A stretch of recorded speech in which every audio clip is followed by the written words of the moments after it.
ధర్మవరంలో గతంలో ఎప్పుడూ లేని విధంగా ఒక కొత్త సాంప్రదాయాన్ని, ఒక కొత్త రకమైన రాజకీయ పోకడ, రాజకీయాలు, దౌర్జన్యాలు మనం చూస్తున్నాం. ధర్మవరం నియోజకవర్గం చాలా సెన్సిటివ్ ఫ్యాక్షన్ ప్రాంతంగా గుర్తింపు. కాబట్టి చాలామంది ఐపీఎస్ని ఇక్కడ డైరెక్ట్గా పోస్టింగ్స్కి వేసేవాళ్ళు. మొదట వాళ్ళ పోస్టింగ్ ఏదైనా ఉందంటే అది ధర్మవరం. ఇప్పుడున్న డీజీపీ ద్వారకా తిరుమలరావు గారు కూడా ఇక్కడ మన ధర్మవరంలో ఏఎస్పీగా వర్క్ చేసిన సందర్భం చూసినాం. క్రమేణా 94 నుంచి కూడా ఫ్యాక్షన్ ప్రభావంతో అప్పటి పెనుగొండ, ఇప్పటి రాప్తాడు, ధర్మవరం మీద మొదటి నుంచి కూడా ఫ్యాక్షన్తో ఇక్కడ భయాందోళన ఉండే పరిస్థితి చూశాం. తర్వాత రెడ్ స్టార్ అనే ఆర్ఓసి అని 2 సంస్థల ద్వారా ఇక్కడ ఒక మారణ హోమమే చూడడం జరిగింది. దాని తర్వాత ఆ రెడ్ స్టార్ ఆర్ఓసి క్రమేణా రూపం లేకుండా వెళ్ళిపోవడం జరిగింది. 2004లో కాంగ్రెస్ గవర్నమెంట్ వచ్చిన తర్వాత, ఇదంతా అప్పుడు తెలుగుదేశం గవర్నమెంట్లో జరిగింది. 2004లో కాంగ్రెస్ గవర్నమెంట్ వచ్చిన తర్వాత ఇదే విధంగా క్రైమ్ అంతా కూడా వైఎస్ఆర్ వచ్చిన తర్వాత క్రైమ్ అంతా కూడా బాగా కంట్రోల్ చేసుకుంటూ వచ్చి 1-2 ఇయర్స్ ఉన్నప్పటికీ కూడా తర్వాత అన్నీ కూడా క్రైమ్ కంట్రోల్. నేను 2006లో ఇన్ఛార్జ్ తీసుకున్న తర్వాత ఇలాంటి క్రైమ్స్ అన్నిటినీ కూడా నిదానంగా కూడా తగ్గుకుంటా రావడం జరిగింది. గత 5 సంవత్సరాలు చూస్తే నియోజకవర్గ వ్యాప్తంగా ఏ ఒక్కరికి ఇబ్బంది లేకుండా, ఏ ఒక్కరికి ఏ సమస్య లేకుండా ఉండడం జరిగింది. చాలా చోట్ల వివిధ సందర్భాల్లో సమస్యలుండి ఇబ్బంది పడుతున్న సందర్భంలో కూడా మా కార్యకర్తల్ని, మా నాయకుల్ని సముదాయించి మనం లాంగ్ రన్ పాలిటిక్స్ చేయాలి అంటే ఈ ఫ్యాక్షన్ భూతాలకు, ఈ గొడవలకు దూరంగా ఉండాలి అనే విధంగా ముందుకు పోవడం జరిగింది. దాంట్లో భాగంగానే ఎక్కడే కానీ ఒక్క ఫ్యాక్షన్ మర్డర్ కూడా గత 5 సంవత్సరాల్లో చూస్తే ఒక్క ఫ్యాక్షన్ మర్డర్ కూడా లేకుండా, గొడవలు లేకుండా చూసుకున్నా. ముఖ్యంగా మా కార్యకర్తలకు అందరికీ కూడా ఆ విధంగా చెప్పి నిలువరించినందుకు వారికి ముందు నేను క్షమాపణ కోరుతున్నాను. ఎందుకంటే ఆ రోజు కన్నా మనం వాళ్ళు చేసే చేష్టలు కన్నా ఖండించి ఉంటే ఈరోజు ఇలాంటి సంఘటనలు జరిగి ఉండేవి కాదు. ఈరోజు సంఘటన చూస్తే వారం రోజుల కిందట వెంకటగారపల్లి, బత్తలపల్లి మండలం ఆ గ్రామంలో వైసీపీ వారికి అక్కడున్న టీడీపీ వారికి ఒక ఘర్షణ జరిగింది. ఆ ఘర్షణకు మూలం ఏంటంటే చిన్న గొడవ జరుపుకున్నారు, మాట అనుకున్నారని పోలీస్ స్టేషన్లకు ఇరువురు గ్రూపుల్ని రమ్మని చెప్పినారు. మా వాళ్ళందరూ కూడా పోలీస్ స్టేషన్కి వచ్చిన పిమ్మట మా పోలీస్ స్టేషన్లోకి వచ్చిన తర్వాత వాళ్ళ మీద బయట ఊరు వ్యక్తులు వచ్చి దాడి చేయడం జరిగింది. దాడి చేస్తే ఎక్కడైనా కానీ ఆ ఊర్లో వాళ్ళ మీద బయట ఊరోళ్ళు వచ్చినప్పుడు ఆ బయట ఊరోళ్ళ మీద ఇంటి మీదకి దాడి అనే కేసు కింద వాళ్ళను అరెస్ట్ చేయాలి. ఆ విధంగా కాకుండా వాళ్ళ ఇంటి మీదకి దాడికి వచ్చినప్పుడు జరిగిన తోపులాటలో ఒకరికి దెబ్బ తగిలిందనే ఉద్దేశంతో మా వాళ్ళను అటెంప్ట్ మర్డర్ కేసు పెట్టి ఇక్కడ వేరే ఊరు వాళ్ళు అనంతపూర్ నుంచి ఇంకో ఊరు నుంచి మా వాళ్ళ మీదకి వచ్చినారు. వాళ్ళ ఇంటి మీదకి వస్తే అటెంప్ట్ మర్డర్ పెట్టి వాళ్ళను ధర్మవరం సబ్ జైల్లో రిమాండ్కి పంపించడం జరిగింది. వాళ్ళు ధర్మవరం సబ్ జైల్లో రిమాండ్ కూడా విషయం నాకు తెలుసుకొని ఈరోజు మధ్యాహ్నం 3 గంటలకు నేను ఎవరైతే ఉన్నారో వాళ్ళను కలవడానికి ములాఖాత్ తీసుకోవడం జరిగింది. ఆ ములాఖాత్ తీసుకున్న పోయే సందర్భంలో మా లీడర్ ఒకతను, ఆ కార్యకర్త ఒకతను కొత్తగా ఎర్టిగా కారు కొన్నాడు. ప్రవీణ్ నాయక్ అని పిల్లోడు. అన్న కొత్త కారు కొన్నా అన్న, నిన్ననే హైదరాబాద్ నుంచి డెలివరీ తీసుకొని వచ్చిన అన్న, మీరు డ్రైవ్ చేయాలన్నా అంటే నేను ఆ కార్ తీసుకొని ముందు డ్రైవ్ చేసుకుంటూ వెళ్ళాను.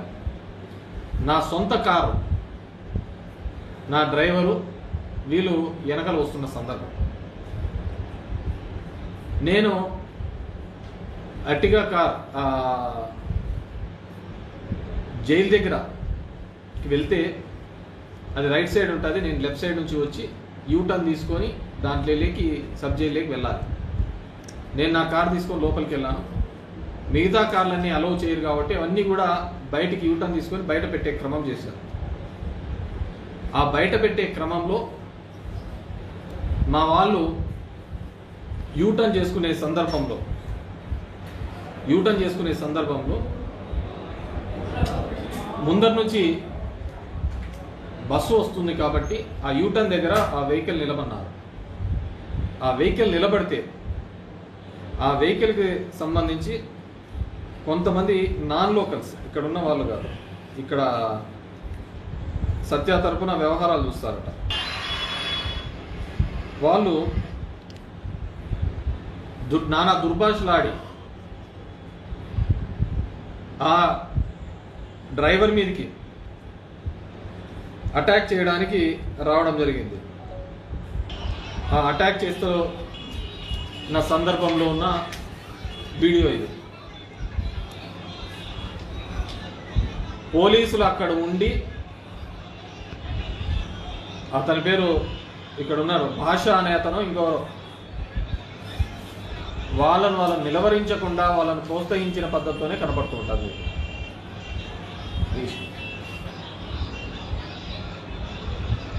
ఆ యూటర్న్ తీసుకునే క్రమంలో అసలు ఎవడైనా కానీ యూటర్న్ తీసుకోలేదు అన్నప్పుడు హారం కొడితే దానిలోకి ఆ బస్సు పోయిన తర్వాత క్రమేణా క్లియర్ చేస్తారు. దానిలోకి రప్చర్ చేయాల్సింది ఏందో లేదు. అంతమంది సడన్గా అక్కడ ఎందుకు గుమిగూడారో కూడా తెలియదు. సరే, వాట్ ఎవర్ ది. సో ఇది జరిగినది. మా డ్రైవర్ మీదకి ఏ విధంగా వస్తున్నారని నేను ఆ పనిలో లేను. నేను ఆ ఎట్టిగా బండిలో నేను ఆల్రెడీ ములాఖాత్ తీసుకొని లోపలికి వెళ్ళాను. నాకు లోపల ఉన్నాను కాబట్టి బయట ఏం జరుగుతుందో తెలియదు. తర్వాత నాకు వీడియో క్లిప్పింగ్స్ మిగతా వాళ్ళందరూ విలేకరులు వీళ్ళందరూ పెట్టిన దాన్ని బట్టి కనపడింది. ఇది అయిపోయిందా? సో ఇది ఈ విధంగా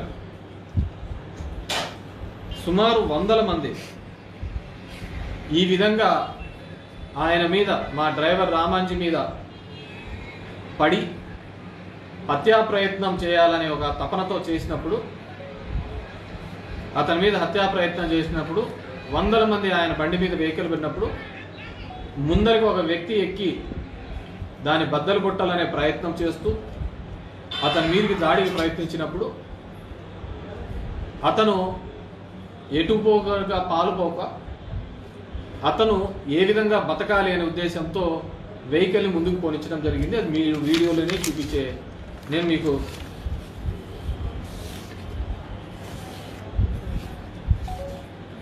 వీడియోలోనే మీకు క్లియర్గా చూపించిన.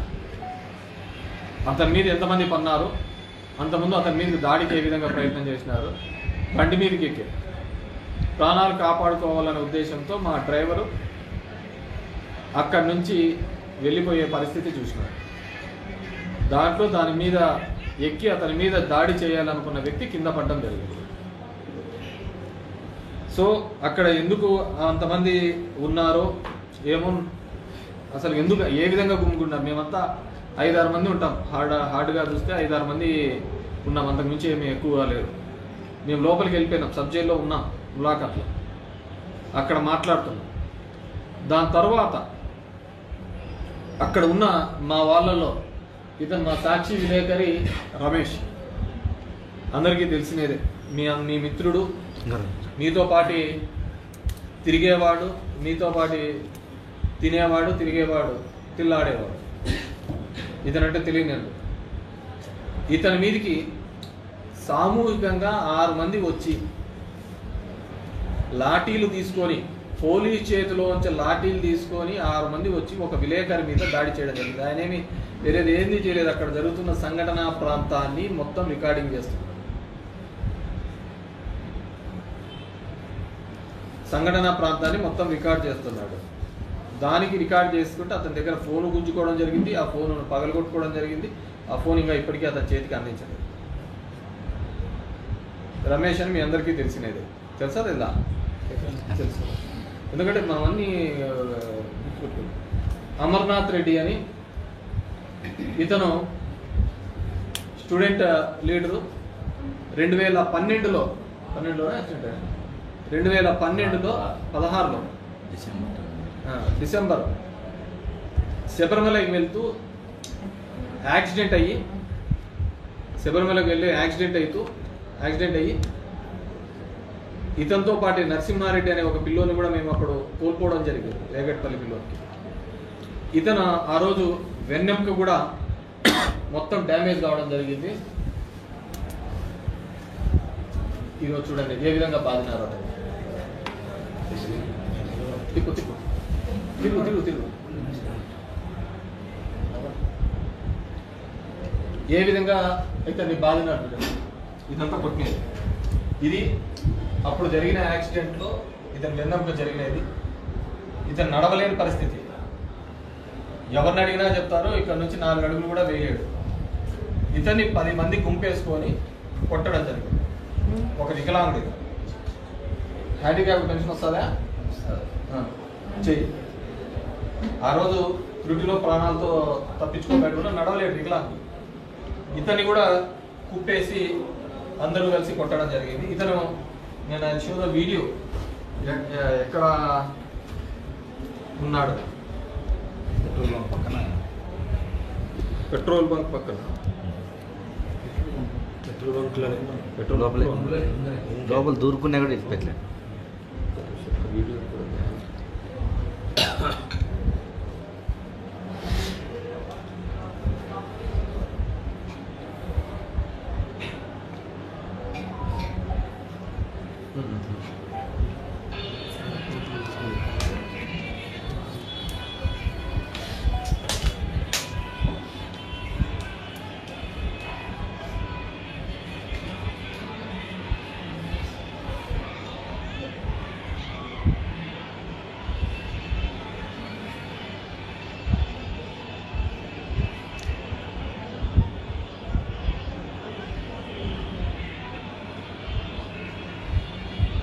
ఈ పిల్లల మీద అంతమంది వచ్చి అసలు ఎందుకు అంతమంది ప్రొక్కులు ఒక బండి ఒక 2 నిమిషాలు కూడా నిలబెడితే తట్టుకోలేనంత పరిస్థితులలో వాళ్ళు ఎందుకున్నారు?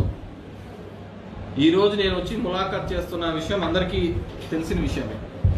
మ్యాక్సిమం అందరికీ కూడా నేను ఈరోజు వస్తాను ములాఖాత్కి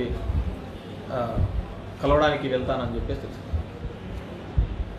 వాళ్ళు అంత త్వరగా అక్కడ ఏమీ లేని సంఘటనకు ఎందుకు ఆ డ్రైవర్ మీద అంతగా దాడికి ప్రయత్నం చేయాలని చూసినారు? ఎందుకు వాళ్ళ మీద పడి చేసిన తర్వాత దాన్ని ఎందుకు అంత పెద్ద సీన్ క్రియేట్ చేయాలని చూసినారు? ఎందుకు ఆ విధంగా చేయాల్సి వచ్చింది? సో దీని వెనకాల ఎందుకంటే I have informed the department. DSP గారు సెలవు మీద ఉన్నారంట, 1 టౌన్ సిఐ గారు సెలవు మీద ఉన్నారు. దీంట్లో అన్నిటికంటే ఏంటంటే పోలీస్ స్టేషన్ 1 టౌన్ పోలీస్ స్టేషన్కి సబ్ జైలుకి మధ్య ఉండేది కామన్ వాల్. అంటే 100 అడుగుల దూరం కూడా లేదు పోలీస్ స్టేషను. 100 అడుగులు కూడా లేదు పోలీస్ స్టేషను. పోలీస్ స్టేషన్ 100 అడుగులు కూడా దూరంలో లేకుండా ఉన్న దానిలోకి ఈ విధంగా శృతి మించి ఏ విధంగా వస్తారు? మేము 5 years ఉన్నప్పుడు ఎప్పుడే కానీ ఇలాంటి సంఘటనలు జరగలేదు. అలాంటి సంఘటనలే జరిగి ఉంటే వీళ్ళు ఈరోజు బయట తిరిగే వాళ్ళే కాదు.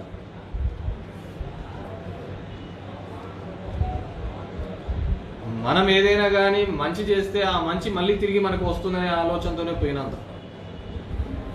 ఇలా షార్ట్ టర్మ్ పాలిటిక్స్ ఎప్పుడే కానీ చేయలేదు. 100 అడుగుల దూరంలో ఉన్నా కానీ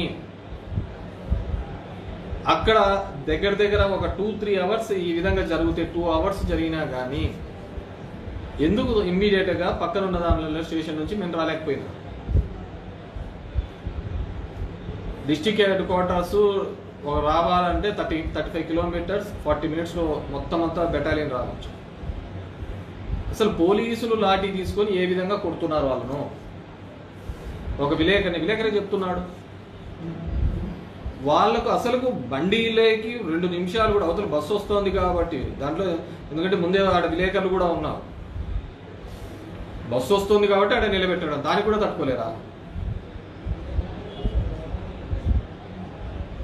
తట్టుకోలేరా? సో ఈ విధంగా వారి మీద దాడి చేయడం జరిగింది. కొంతమంది చూసినాం జనసేన వాళ్ళు ప్రెస్ మీట్ పెట్టి బహిష్కరించాలి. డెఫినెట్గా అది ఎప్పుడో నిన్ను ఊరంతా ఇడిచిపెట్టి 2004లో ఎక్కడో దాక్కుంటే మా చిన్నాయనను వాళ్ళను పట్టుకొని నేనేదో ఊర్లో వచ్చి బతుక్కుంటానంటే ఫ్యాక్షన్ అనేది ఇక్కడ గ్రామాలలో ఉండకూడదు, అది మంచి సంస్కృతి కాదు, జరిగిపోయిన తరాలలో మళ్ళీ మనల్ని ఆ విధమైన భావంతో ఉండకూడదు అనే ఉద్దేశంతో వాళ్ళని తీసుకొని రావడం, వాళ్ళని బహిష్కరించారు. ఖచ్చితంగా టైం వస్తుంది. I'm good in mathematics. లెక్కల్లో నేను ప్రతిసారి ఎప్పుడు కూడా 90కి తగ్గలేదు. నాకు టైం ఎక్కువ దూరం ఉండదు. ఆ టైం ప్రకారం ఆ లెక్కలన్నీ కూడా సరి చేస్తా. ఇప్పుడు జరిగిన ఏ లెక్కాసారాలు ఉన్నాయో ప్రతి లెక్కాసారాలు తెలియజేస్తా. కొత్త వాళ్ళు వస్తుంటారు పోతుంటా అంటారు, కానీ డెఫినెట్గా ఇంతకుముందు చెప్పిన విధంగా మా లీడర్స్కి మా కార్యకర్తల ముందు క్షమించాలని కోరుతున్నాను. ఈ 15 సంవత్సరాలుగా ఎక్కడే కానీ ఇంకా ఎందుకు ఆ భూతాల చుట్టూ తిరుగుతారు, ఆ గొడవల చుట్టూ అని చెప్పేసి వాళ్ళని చాలా కట్టడి చేయడం జరిగింది. మాటలు జోరైనాయి, చేతులు జోరైనాయి. నేను కూడా ప్రభుత్వం ఇచ్చిన హామీల మీద కానీ ఇక్కడ గతంలో సత్య చేసిన హామీల మీద కానీ 1 సంవత్సరం వరకు సమయం ఇద్దామనే నేను అనుకున్నాను. ఆ సంవత్సరంలో అన్నా కానీ, ఎందుకంటే ఇక్కడ ఉన్న విషయాలు కూడా ఆయనకు తెలుసు కాబట్టి అవగాహన చేసుకొని అవన్నీ పరిష్కరించడానికి అడుగులు వేస్తాడేమో. కానీ వాటి మీద పరిష్కారం కంటే కూడా ఈ విధమైన గొడవలు ప్రోత్సహించడంలో ప్రోత్సహించే దానిలో గతంలో సమస్యలు వస్తా అంటే ఎమ్మెల్యేల దగ్గరికి వచ్చి చెప్పుకునే ఒక నేచర్ ఉండేది. ఇప్పుడంతా ఆ నేచర్ పోయింది. పిఏల చుట్టూ వాళ్ళ చుట్టూ తిరగాల్సిన కర్మ ఏర్పడింది మా ధర్మవరం ప్రజలకి. సరే, దానికి ఎవరేం చేయలేరు, అదే నచ్చిందేమో అనుకున్నాము. డెఫినెట్గా వీటి మీద చట్టపరంగా చర్యలు తీసుకుంటాం. ఎందుకంటే నేను లోపలికి వెళ్ళి కూర్చున్న తర్వాత నాకు 5 నిమిషాలకి నోటీస్లోకి తీసుకొని వచ్చినారు. అది కూడా మొత్తం రికార్డెడ్ ఎవిడెన్స్ ఉంది. సో డెఫినెట్గా ఇలాంటి చేష్టలు మంచిది కాదు. ధర్మవరం ప్రజలకు నేను నెత్తి నోరు కొట్టుకొని చెప్పిన, మీరు చాలా మోసపోతున్నారు ఈ విధంగా అని చెప్పేసి. కానీ ఎందుకో నా మాటలో పెడచెవిని పెట్టడం జరిగింది.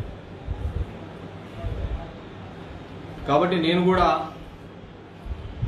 ఒకసారి ఇది చేసిన తర్వాత వాళ్ళ విలువ తెలియాలా, నా విలువ తెలియాలి అంటే దాని గురించి వచ్చిన సందర్భంలో మాట్లాడదామని చెప్పేసి. అంటే నేను మొన్న జరిగిన సంఘటనలో పెట్టడం, మా వాళ్ళను 307 అక్రమ కేసు పెట్టడమే తప్పు. బాధితులను పరామర్శించడానికి వెళ్ళినప్పుడు ఒక చిన్న ఇది పెట్టుకొని అంతమంది గుమ్ముగూడి అంత రాద్ధాంతము చేయడం తప్పు. దాని మీద ఈ విధమైన పద్ధతిలో పోవడాన్ని తీవ్రంగా ఖండిస్తున్నాము. డెఫినెట్గా ఎక్కడికి పోదు, అంతా కలిసినా కానీ ఇంకా 3 నెలలు అయిపోయింది, 50 నెలలు జమిలీ గిమిలీ వస్తాయి ఇంకా తొందరగా. సో ఎక్కడే కానీ మా వాళ్ళను అందరినీ కూడా అక్కడ ఉన్నప్పుడు కానీ ఇక్కడికి వచ్చిన వాళ్ళందరికీ కూడా ఎవరైతే మద్దతు తెలపడానికి వచ్చినారో, ఎవరైతే తోడుగా నిలబడినారో, ఫోన్లు చేసి మేమంతా వస్తామన్నా కానీ వద్దు, వాళ్ళంటే పనికిమాలోళ్ళు, పని పాట లేదు. ఒక పదవి వచ్చిన తర్వాత ఆ పదవికి అందం తెచ్చే విధంగా పనిచేయాలి, ఆ పదవికి తగ్గట్టుగా పనిచేస్తేనే మనకు ప్రజల్లో ఉంటామని చెప్పేసి ఆ భావన మీద పనిచేసాం. కానీ వాళ్ళకి అదంతా లేదు. ఎందుకంటే ఇక్కడ ఎవరైతే ఎన్నుకోబడ్డాడో ఆయన లేడు, ఎవరో అసిస్టెంట్లో పెట్టుకొని పని జరుగుతుంది. వాళ్ళకి ఏం తెలుస్తుంది ఇక్కడ దీనిల గురించి? సో ఇంకా ఎక్కడెక్కడ ఏమేమి జరుగుతున్నాయనే దాని మీద కూడా ఇది చెప్తాను, తొందరలోనే చేస్తాను. ఐ వాంట్ గివ్, నేను యాక్చువల్గా అయితే టైం ఇద్దాం అనుకున్నాను. వాళ్ళు ఉండేదట్లు లేరు.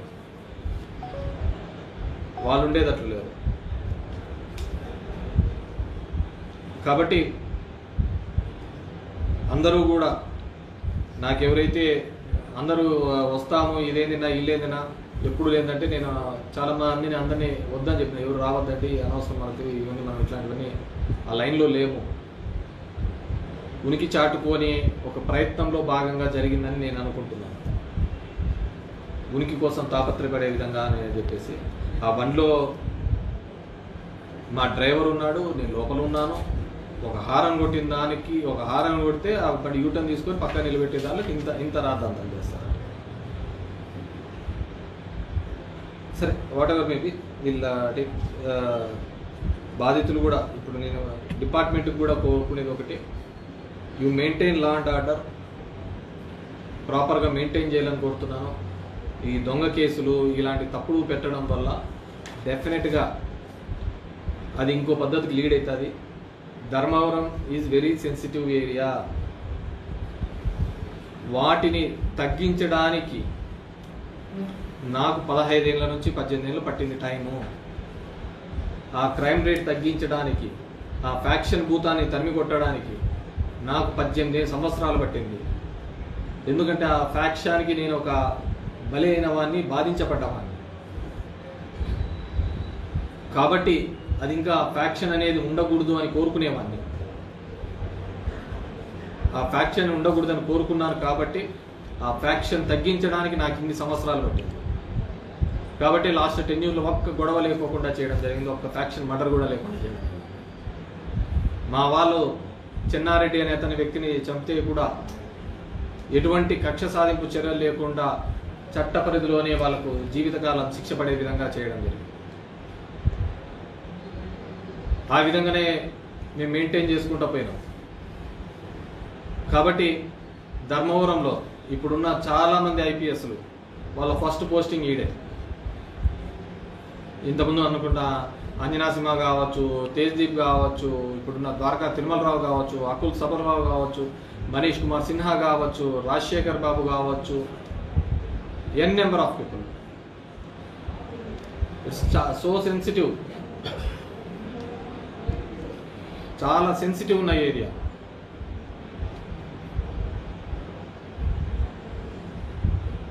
ఇక్కడ 10 రూపాయల దగ్గర నుంచి మర్డర్ చేసే వాళ్ళు ఉంటారు ఇంతకుముందు. ఈరోజు ఆ కాలం లేదు.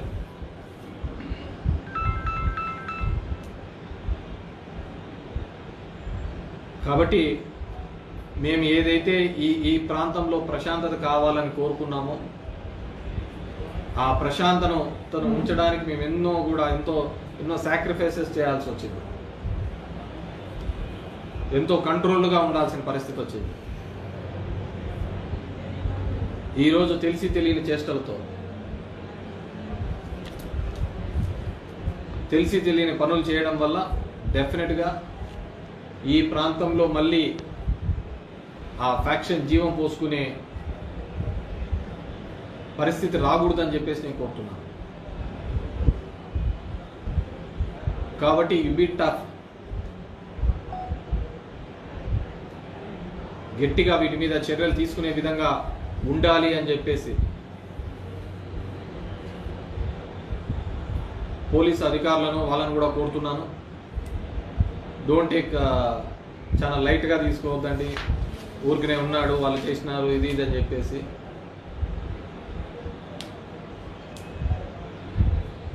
So I request department and ఇది ఎవరైతే ఎగలాడుతున్నారో, ఎవరైతే ఎగిరెగిరి పడుతున్నారో జాగ్రత్త. గాలిపటం కూడా అలాగే ఎగిరెగిరి పోవాలని చూస్తుంటుంది. తాడు దిగితే ఎక్కడ పోతుందో తెలియదు, పట్టుకోవడానికి కూడా కనపడుతుంది.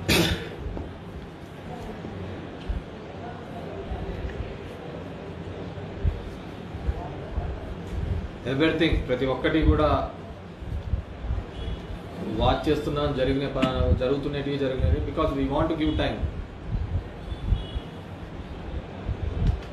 Anything else? Thank you. Any questions? డెఫినెట్గా మా అమర్, రమేష్ వీళ్ళు ఇంకా ఒకరిద్దరు ఉన్నారు. వాళ్ళిద్దరు కూడా కంప్లైంట్ చేయడం జరుగుతుంది. వాళ్ళిద్దరు స్టేషన్కి కంప్లైంట్ ఇచ్చే కార్యక్రమం చేయడం జరుగుతుంది. వైఎస్ఆర్సీపీ శ్రేణులు భయపడించేందుకే ఇది ఒక ట్రయల్ రన్ అనేది ఆరోపణలు ఉన్నాయి.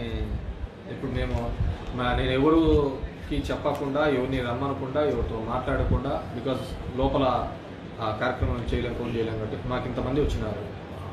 అదే చేసింటే ఏముంటుంది? It's not nuisance. మనం అది అలాంటివి ఎంకరేజ్ చేయాలా అనేది ఇది లేదా? సో అలాంటివి చేస్తే ఇంకేముంటుంది? జరిగిన సంఘటన మినిస్టర్ స్పందించి ఎక్స్ట్రా పోస్ట్ పెట్టారు సార్. అంటే ఇది ఒరిజినల్ కేతిరెడ్డి నిజ స్వరూపము, ఆయన నిజంగా జైలు పోవాలంటే తొందరగానే పంపిస్తాము, అంతేగాని ఇటువంటి చర్యలు మంచిది కాదు అని నాకు పోస్ట్ పెట్టాను. దానికి మీరు అతనికి ఏం జరిగిందో అతనికి తెలిసి ఉండదని నేను అనుకుంటున్నాను. అతని భావన ఏంటంట నాకు అర్థం కావటం లేదు. సత్యభావన ఏంటంట, ఏమంట ఆ బండి గుద్దడం తప్పు, ఆ విధంగా డ్యామేజ్ చేయడం తప్పు అనేది ఆయన భావన. అంతేనా? నేను అంత నీట్గా వీడియో చూపించాను కదా. ఒక 200 మంది ఒక వెహికల్ మీద పడితే, ఒక 200 మంది ఆ వెహికల్ని డ్యామేజ్, ఆ వ్యక్తి మీద చంపాలనే ప్రయత్నం చేస్తే ఆ వ్యక్తికి ఉన్న దారి ఏంది? అక్కడ నుంచి తప్పించుకోవడం తప్ప ఏంది ఉంటుంది? అదే విధంగా ఉంటుందా? ఎంతమంది అంతమంది వాళ్ళు చదువు చెప్పడానికే చూస్తున్నారు. నేను రికార్డెడ్ చూపించాను కదా. నిలవన్న బండిలోకి అంతమంది వచ్చి అంతమంది ఆ విధంగా చూచాడు. కేతిరెడ్డి నిజస్వరూపం చూపించాలనుకుంటున్నాడు, చూడాలనుకుంటున్నాడు, చూపిస్తాము. దానికేముంటుంది? తప్పే ఉంటుంది. ఇంకా జైలు అంటావా? రాజకీయాల్లోకి వచ్చినప్పుడే మేము అన్ని తెగించే వచ్చినాయి. ఈ జైళ్లకు దీనికేమి ఇదే సరే. ఆ కార్యక్రమాలు కూడా చూస్తాం. అతనికి ఇది అసలు జరిగిన సందర్భం ఏందో దాని మీద విచారణ వ్యక్తం చేయకుండా, దాని మీద ఏదిరా మనకైనా సిగ్గన్నా ఉండాలా. నేను ఒక మంత్రి స్థాయిలో ఉండి నేను అక్కడ ఉన్నాను, నేను ఎక్కడి నుంచో వచ్చింటే నన్ను అక్కడ గెలిపించినారు. అలాంటిది ఒక బండి పెట్టుకొని ఆడ ఇది చేస్తారు. నేనంటే ఇది ఆడ వీడియో ఎవిడెన్స్ ఉన్నాయి కదా. వీడియో ఎవిడెన్స్లు అన్నీ చూపిస్తున్నాం కదా. మళ్ళీ ఏం దేవేంద్ర నీకు కూడా తెలుసు కదా, ఆయన ఎక్స్లో పోస్ట్ చేసినట్టే ఆయనకు వచ్చిన అవగాహన మేరకు ఉంటుంది.